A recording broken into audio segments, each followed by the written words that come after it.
Hello dear teachers, welcome back to a brand new episode of The Better Teacher presented to you by TeacherTribe.world.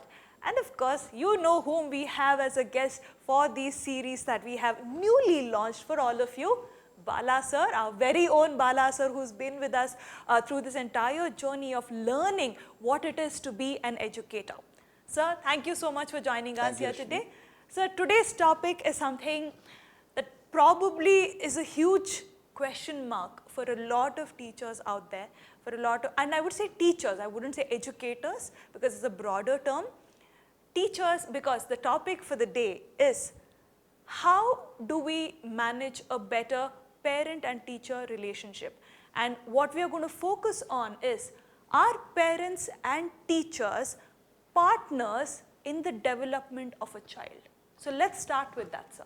Well, I don't think there should be any debate on this issue for the simple reason that both parents and teachers are in the partners in progress of the child, the partners in progress of the educational process.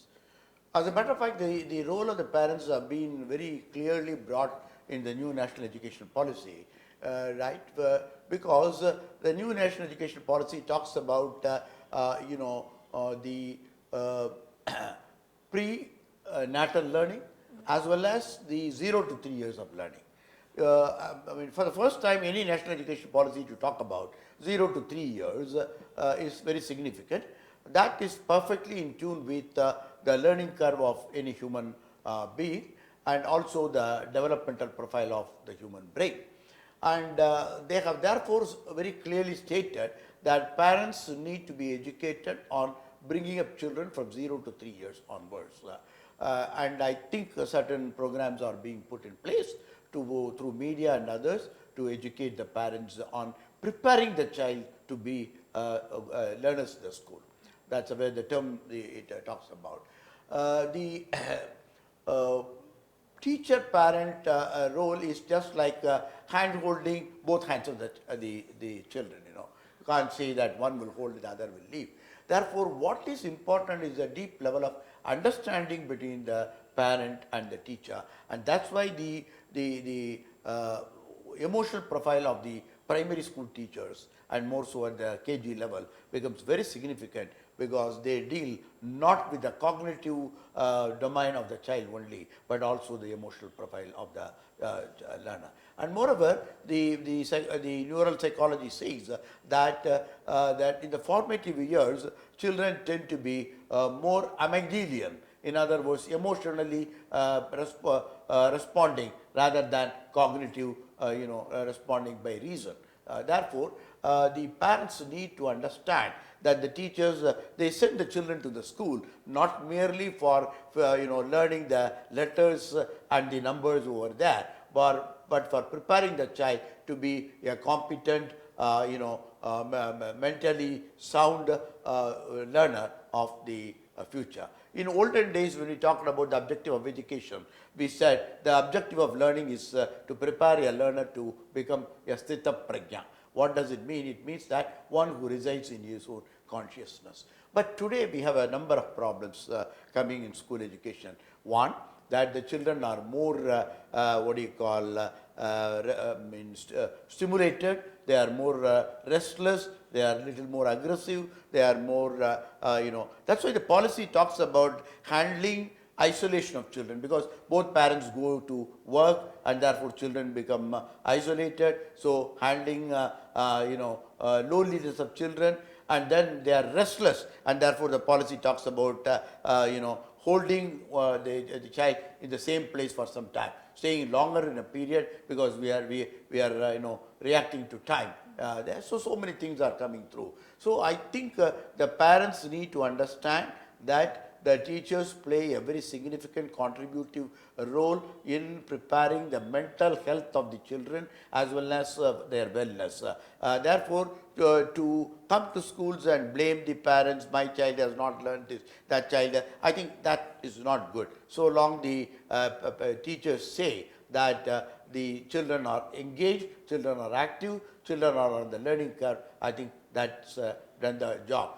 To compare any child. It's unfortunate that we started comparing children from KG onwards. So to compare the child with any other child, even with a sibling, is not correct. So I think the time has come, parents need to enlarge their vision of the purpose of education. One thing that parents should remember, the days when we were in school, that we will go into a job of engineer, doctor, those days are all gone. We do not know what kind of jobs will exist 10 years from now. All that what we need to prepare the child is to become a mentally healthy, vibrant, as well as a socially conscious child. And I think in that role, the teachers and parents have got to shake hands with each other to the progress of education. So you briefly touched upon this. Parent community, and I am generalizing here, the parent community has very high expectations from the child. And in turn, this expectation has an impact on the teachers as well. So how does a teacher deal with it? See, the question is, it's simple demand supply curve. So when the parents make a demand, if the school does not deliver it, immediately the parents tend to feel that that's not a good school. But today I find the large number of schools have really transformed their universe of learning, scope of learning, methods of learning to facilitate diverse approaches to learning, which is inclusive learning of various, we call it even blended learning today, with a number of approaches to that. So learning does not take place only through the textual materials. Therefore, parents, must be aware, as you rightly use the term, the high expectations. High expectations are normally the boon of a consumerist society. So the consumerism today, we are moved from material consumerism to emotional consumerism.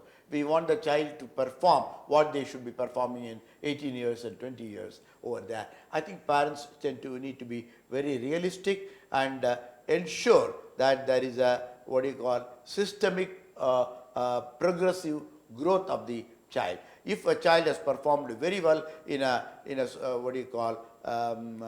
super singer or elsewhere and done well, maybe that child is talented. That doesn't mean that every child has got to be on the stage. Every child is unique. Every child has got competencies. The parents should celebrate their own child and what their competencies are, what their talents are, rather than comparing with somebody else. And they cannot put the blame on the school. Right? They should rather transact with the school that these are my expectations of my child, and then see what best the teachers can help towards that growth. So on the same lines of comparing, because you mentioned that twice now, it's unfortunate that it happens with children in their own houses with their parents, but it also happens with teachers. There are many teachers who do compare. I mean, and I do believe that it's not okay to do that. So what's your opinion on that, sir?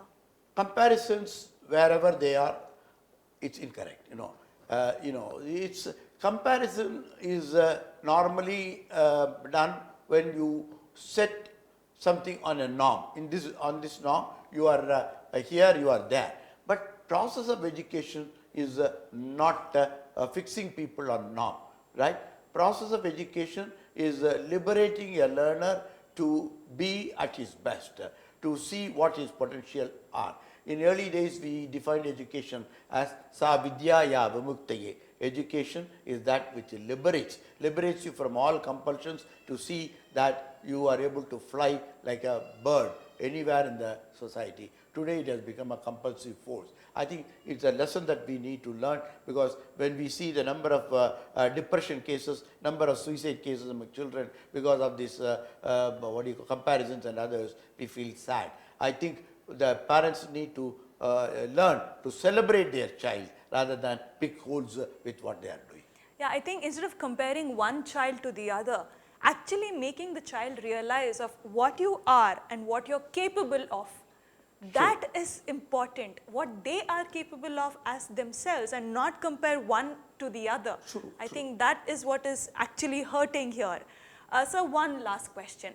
Since we are talking about parent-teacher relationship here, is it really practically possible to reimagine and give a new meaning to this parent-teacher relationship, and what can teachers do? What can teacher contribute towards this new meaning of a parent-teacher relationship? Yeah, I think there is a paradigm shift happening in that whole process of education. There is a psychological shift in the objectives as well as in the future of education. With the kind of technologies that is coming through, right? There is a serious pressure both on the process of learning, on type of learning, and the achievements that come out of learning. This is going to cause a little imbalance in the in any cohort of learning. And therefore, what I would very much suggest is that the schools need to organize kind of a counseling program to all parents from KG to the highest class possible, and they should call experts, talk to them to see that parents understand their child, parents understand the changes that happen in the society, and parents are willing to accept the children as they are. I think that's the most important thing. When you start comparing, you have a problem. But when you accept your child as your child, that this is what my child is all about, I know as a teacher hundreds of cases where children were very mediocre in life.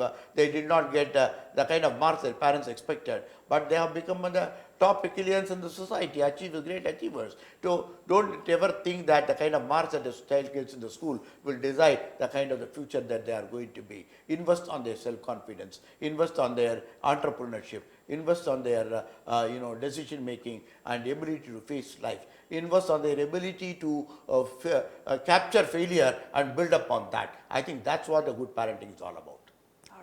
Thank you so much, sir. I think it's really important what you said.